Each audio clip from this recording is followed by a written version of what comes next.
ایک دفعہ کا ذکر ہے کہ ایک خوبصورت شہزادی ایک بڑے محل میں رہتی تھی۔ اس کا نام زارا تھا۔ شہزادی زارا اپنے محل میں رہنے کے باوجود اکیلا پن محسوس کرتی تھی کیونکہ اس کے پاس کوئی دوست نہیں تھا۔ ایک دن جب وہ محل کے باغ میں ٹہل رہی تھی، اس کی نظر ایک چھوٹی سی بلی پر پڑی جو جھاڑیوں کے پیچھے چھپی ہوئی تھی۔ شہزادی نے بلی کو دیکھا اور اسے اپنی طرف بلایا۔ بلی پہلے تو ڈر گئی، مگر جب شہزادی نے محبت سے اسے پکارا تو وہ اس کے پاس آ گئی۔ بلی بہت نرم و نازک تھی اور اس کی آنکھیں چمکدار تھیں۔ شہزادی نے اسے گود میں لیا اور پیار سے اس کے بالوں کو سہلایا۔ یوں شہزادی اور بلی کے درمیان دوستی ہو گئی۔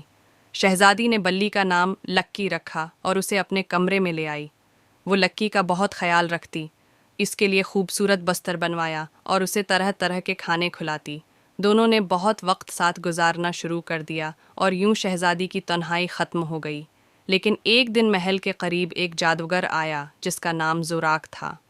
زوراک کو پتہ چل گیا کہ شہزادی زارا کے پاس ایک خاص بلی ہے جس میں جادوئی طاقتیں ہیں۔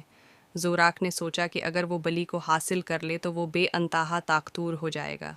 ایک رات زوراک نے محل میں گھس کر لکی کو چرانے کی کوشش کی۔ جیسے ہی وہ لکی کو پکڑنے لگا، بلی نے اپنی جادوئی طاقت کا استعمال کیا اور خود کو چھوٹے چھوٹے شعلوں میں بدل کر فرار ہو گئی۔ لکی فوراً شہزادی زارا کے پاس پہنچی اور اسے سب کچھ بتا دیا۔ شہزادی نے زوراک کو روکنے کا فیصلہ کیا۔ اس نے لکی کے ساتھ مل کر ایک منصوبہ بنایا۔ لکی نے اپنی جادوئی طاقتوں سے ایک جال بنایا اور شہزادی نے زوراک کو وہاں آنے پر مجبور کیا۔ جب زوراک وہاں پہنچا تو وہ جال میں پھنس گیا اور اپنی طاقت کھو بیٹھا۔ شہزادی اور لکی کی جیت ہوئی۔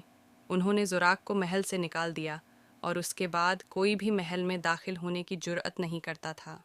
اس واقعے کے بعد شہزادی اور لکی ہمیشہ خوشی خوشی رہنے لگے اور یوں ان کی دوستی اور بھی مضبوط ہو گئی۔ یوں شہزادی زارا اور اس کی جادوئی بلی لکی نے ایک ساتھ اپنی زندگی گزاری اور ہمیشہ خوش و خرم رہیں۔